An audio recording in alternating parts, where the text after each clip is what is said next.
Assalamualaikum warahmatullahi wabarakatuh. Hari ini Ustazah akan menjelaskan tentang akhir subtema 3, yaitu globalisasi dan cinta tanah air. Nah, untuk yang pertama, muatan bahasa Indonesia. Di sini kita akan membahas bagaimana caranya melengkapi teks rumpang dengan menggunakan kalimat yang efektif. Langkah-langkahnya, baca teks dulu. Kemudian yang kedua, temukan topik permasalahan. Ingat ya, topik permasalahan itu terdapat di paragraf pertama. Kemudian perhatikan teks sebelum dan sesudah bagian yang rumpang. Kemudian yang keempat, lengkapi bagian yang rumpang dengan menyesuaikan teks sebelum dan sesudahnya, apakah telah sesuai atau tidak. Nah, kemudian yang kelima, pastikan menggunakan pedoman umum ejaan bahasa Indonesia yang baik dan benar. Nah, teman-teman silahkan buka buku siswa tematik halaman 114. Di situ terdapat teks rumpang tentang teknologi hijau di era globalisasi. Di sini Ustazah sudah membaca, yaitu untuk paragraf pertama tentang teknologi dan lingkungan merupakan dua hal penting dalam kegiatan manusia. Pada era globalisasi ini, kedua hal tersebut menjadi perhatian dan pembicaraan masyarakat dunia karena saling terkait dan menentukan keberlangsungan hidup manusia. Disadari atau tidak, kita sering mengabaikan masalah lingkungan. Persoalan lingkungan akibat proses teknologi sudah menjadi masalah yang mendunia. Nah, topik permasalahan pada paragraf 1, ayo coba ditebak apa? Nah, ini bisa dilihat pada paragraf ini, yaitu pada kalimat pertama ataukah kalimat terakhir. Nah, kita lihat ya kalimat pertama. Teknologi dan lingkungan merupakan dua hal penting dalam kegiatan manusia. Ataukah topik permasalahannya, persoalan lingkungan akibat proses teknologi sudah menjadi masalah yang mendunia. Nah, betul, untuk topik permasalahan itu ada pada kalimat terakhir. Persoalan lingkungan akibat proses teknologi sudah menjadi masalah yang mendunia. Kita lihat pada paragraf yang kedua. Ternyata teks rumpangnya ada pada paragraf kedua. Kita ingat bahwa teks eksplanasi pada paragraf kedua itu berisi tentang kalimat pendukung, ya, yaitu kalimat-kalimat yang menjelaskan topik permasalahan. Kita baca dulu. Teknologi hijau adalah salah satu jawaban untuk permasalahan ini. Teknologi hijau yang terus dibicarakan saat ini adalah pembangkit listrik tenaga surya. Nah, kemudian kita harus mengisi bagian yang rumpang sampai terakhir. Kemudian untuk paragraf ketiga, fakta membuktikan bahwa permasalahan lingkungan semakin lama semakin memburuk. Oleh sebab itu, harus dicari cara untuk mengatasinya. Salah satunya dengan mengembangkan teknologi yang ramah lingkungan.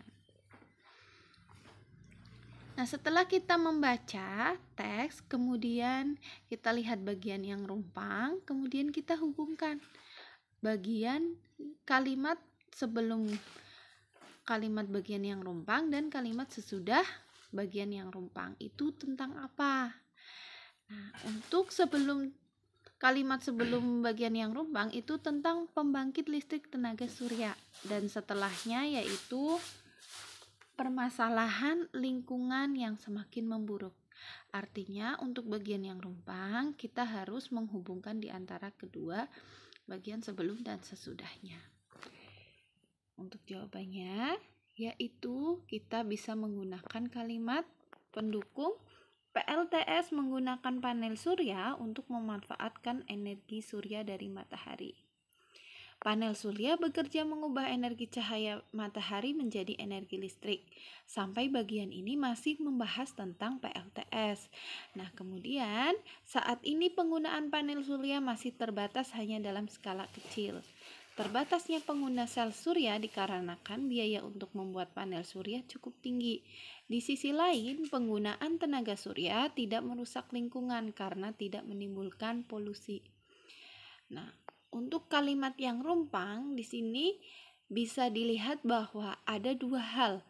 Yang pertama membahas tentang PLTS, yang kedua yaitu membahas bahwa PLTS itu tidak merusak lingkungan karena tidak menimbulkan polusi. Nah, artinya ini menghubungkan bagian sebelum dan sesudah teks rumpang. Nah, sekarang kita beralih ke muatan IPA, yaitu bagaimana caranya memanfaatkan energi matahari dalam kegiatan sehari-hari diaplikasikan ke berbagai bentuk benda yang bermanfaat dalam kehidupan kita sehari-hari. Pertama, kita bisa lihat ada gambar kalkulator di sini ya. Nah, ini memanfaatkan tenaga surya. Ya, dilihat yang lingkaran merah ini adalah pemanfaatan tenaga surya. Di sini akan menyerap energi matahari, kemudian akan mengubah menjadi energi untuk digunakan pada kalkulator. Kemudian yang kedua yaitu pada lampu lalu lintas. Di sini ada panel suryanya. Ini juga memanfaatkan tenaga matahari. Kemudian lampu jalan. Ya. Pada lampu jalan juga memanfaatkan tenaga matahari. Kemudian pada power bank, ada power bank yang menggunakan tenaga surya. Kemudian ini rumah dengan menggunakan energi listrik tenaga surya. Ya, ada panel suryanya di atap, pada atap. Kemudian di sini ada kompor buatan, ya, kompor tenaga surya. Kemudian di sini ada handphone di mana di belakangnya itu terdapat sejenis seperti filamen untuk menyerap energi matahari.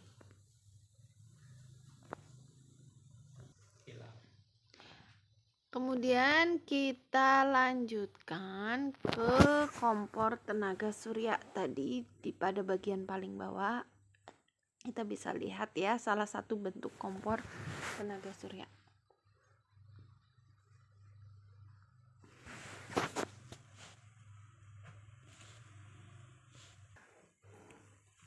Yang pertama, cara kerja kompor tenaga surya yaitu memusatkan cahaya matahari yang jatuh ke aluminium. Tujuannya agar energi lebih terkonsentrasi atau terfokus dan berpotensi menghasilkan panas yang cukup untuk memasak. Nah, itu prinsip kerjanya. Prinsip kerja kompor tenaga surya, yang pertama pemusatan cahaya matahari. Kemudian yang kedua, setelah cahaya dipusatkan diubah menjadi energi panas. Kemudian energi panas itu dikumpulkan, memerangkap panas. Artinya energi panas itu dikumpulkan sehingga bisa dijadikan sebagai tenaga untuk menyalakan kompor. Nah, tetapi bukan berarti terdapat api ya, tetapi menggunakan energi panas yang akan memanaskan apa yang akan kita masak, begitu. Nah, wadah yang digunakan untuk memasak makanan itu berwarna hitam. Jadi alasnya itu warnanya hitam. Tujuannya untuk apa? Untuk menyerap panas dengan baik. Kemudian untuk mengoptimalkan panas yang terserap dan menghindari panasnya terbuang setelah panas itu diserap supaya tidak terbuang, dalam proses memasak digunakan plastik untuk membungkus panci tersebut. Artinya kita letakkan wadah di dalam box yang berwarna hitam itu, kemudian di atasnya kita tutupi dengan plastik supaya apa? Supaya panasnya tidak menyebar. Nah, ini kita lihat langkah-langkah pembuatan kompor tenaga surya. Di sini ya, berwarna hitam alasnya. Tujuannya agar panasnya itu terserap dengan baik. Kemudian pada nomor 2. Di sini ada 4 sisi, 1, 2, 3, 4 itu akan dilapisi dengan aluminium foil atau bisa juga dengan plat aluminium, atau bisa juga dengan menggunakan kaleng bekas susu ya, itu juga terbuat dari aluminium foil, aluminium. Nah, kemudian setelah itu ditempelkan ya pada bagian 4 sisi pada nomor 2 ya, ditempelkan dan dihubungkan dengan kotaknya. Kemudian nomor 5, pada bagian nomor 5 itu kita membuat sudut sebesar 45 derajat. Tujuannya untuk apa? Supaya panasnya itu bisa terpusat sehingga masuk ke dalam kompor. Nah, untuk nomor 6 ini adalah uji coba penggunaan kompornya. Kita taruh mangkok yang berbahan konduktor penghantar panas yang baik seperti seng atau besi ya. Nah, supaya apa? Panasnya itu bisa tersalurkan ke dalam apa yang akan kita uji cobakan, seperti telur atau mentega. Nah, kelemahan dari kompor tenaga surya ini tentunya lama dalam proses memasak, butuh waktu yang lebih lama dibandingkan kompor biasa. Nah, sekarang kita beralih ke muatan IPS, kerjasama ASEAN. Kerjasama ASEAN itu bentuknya kita bagi menjadi 3 bidang. Bidang ekonomi, bidang sosial dan budaya, kemudian bidang politik dan keamanan. Seperti soal pada ulangan harian subtema 2 kemarin, ada soal di mana disuruh menyebutkan untuk penanggulangan narkoba itu di bidang apa? Nah, itu di bidang sosial dan budaya.